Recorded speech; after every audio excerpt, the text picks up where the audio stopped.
Hello friends, welcome to Tridevi cooking channel. ఈజీగా టేస్టీగా గుమగుమలాడుతూ నోరూరించే mutton నిల్వ పచ్చడి ఎలా తయారు చేయాలో చూసేద్దామండి. 1/2 కేజీ బోన్లెస్ మటన్ పీసెస్ని తీసుకోండి. శుభ్రంగా ఉప్పు పసుపు వేసుకుని నీసు వాసన రాకుండా 2-3 సార్లు కడుక్కోండి.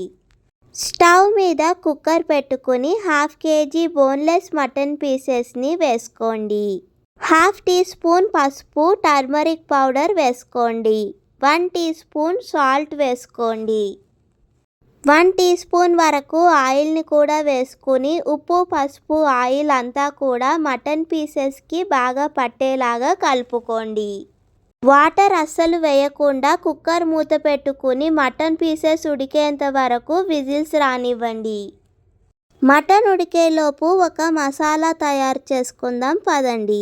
స్టవ్ మీద ప్యాన్ పెట్టుకొని 1 టీ స్పూన్ షాజీరా, 5-6 చెక్క ముక్కలు, 1/2 స్పూన్ వరకు లవంగాలు, 4-5 ఇలాచీలు, 1 టేబుల్ స్పూన్ జీలకర్ర, 2-3 టేబుల్ స్పూన్ల ధనియాలు వేసుకోండి.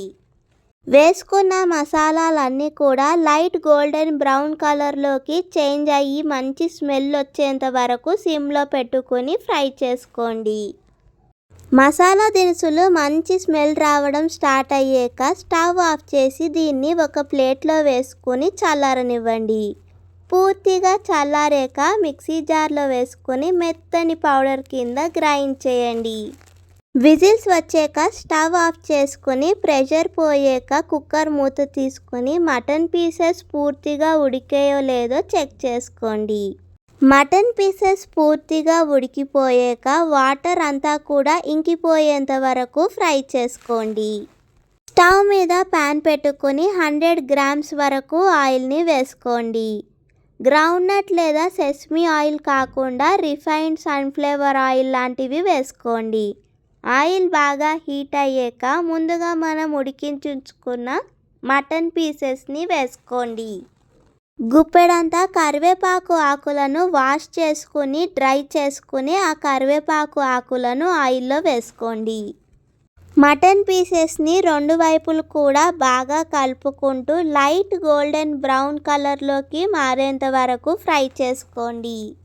మటన్ పీసెస్ని ఎక్కువగా ఫ్రై చేసుకోవద్దండి, లైట్గా మాత్రమే ఫ్రై అవ్వనివ్వండి. ఇప్పుడు 2-3 టేబుల్ స్పూన్ల వరకు జింజర్ గార్లిక్ పేస్ట్, అల్లం వెల్లుల్లిపాయ పేస్ట్ని వేసుకోండి. మీరు కావాలంటే మటన్ పీసెస్ అన్నిటిని కూడా సపరేట్ ప్లేట్లోకి వేసుకుని అప్పుడు జింజర్ గార్లిక్ పేస్ట్ని ఆయిల్లో ఫ్రై చేసుకోవచ్చండి. జింజర్ గార్లిక్ పేస్ట్లో నుండి పచ్చివాసన అంతా పోయేంత వరకు బాగా కలుపుకుంటూ ఫ్రై చేసుకోవాలండి. జింజర్ గార్లిక్ పేస్ట్లో నుండి పచ్చివాసన అంతా పోయి మంచి స్మెల్ రావడం స్టార్ట్ అయ్యాక రుచికి సరిపడినంత సాల్ట్ని వేసుకోండి. సాల్ట్ని కూడా బాగా మటన్ పీసెస్ అన్నిటికీ పట్టేలాగా కలుపుకోండి. ఇప్పుడు ముందుగానే మనం ఫ్రై చేసి గ్రైండ్ చేసి ఉంచుకున్న మసాలా పౌడర్నంతా కూడా వేసుకోండి. మసాలా అంతా కూడా ఆయిల్లో బాగా ఫ్రై అయ్యి మటన్ పీసెస్ అన్నిటికీ కూడా పట్టేలాగా బాగా కలుపుకోండి. 2 టేబుల్ స్పూన్స్ వరకు కారాన్ని వేసుకోండి. కారాన్ని మీరు తినే స్పైస్ బట్టి తక్కువ లేదా ఎక్కువ అడ్జస్ట్ చేసుకుని వేసుకోండి. కారం కూడా మటన్ పీసెస్కి బాగా పట్టేలాగా కలుపుకొని ఒక 5 మినిట్స్ వరకు మసాలాలన్నీ కూడా మటన్ పీసెస్కి పట్టేలాగా కలుపుతూ ఉండండి. ఇప్పుడు స్టవ్ ఆఫ్ చేసుకుని గుప్పెడంతా వెల్లుల్లిపాయ రెబ్బలను పొట్టు వలుచుకొని వేసుకోండి. ఇప్పుడు మటన్ పచ్చడిని పూర్తిగా చల్లార్చుకుని 2-3 లెమన్స్ని జ్యూస్ తీసుకుని సీడ్స్ లేకుండా లెమన్ జ్యూస్ని వేసుకోండి. లెమన్ జ్యూస్ అంతా కూడా మటన్ పచ్చడిలో బాగా కలిసేలాగా మిక్స్ చేసుకోండి.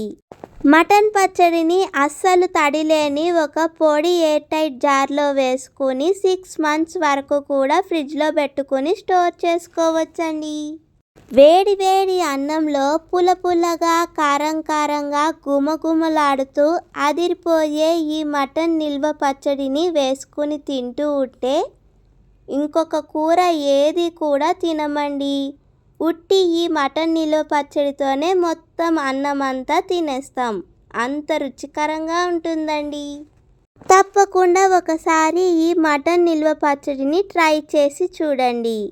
మీకు ఈ రెసిపీ కనుక నచ్చితే లైక్ చేయండి, షేర్ చేయండి. ఇలాంటి మరెన్నో రెసిపీస్ కోసం త్రిదేవి కుకింగ్ ఛానల్ని సబ్స్క్రైబ్ చేసుకోండి.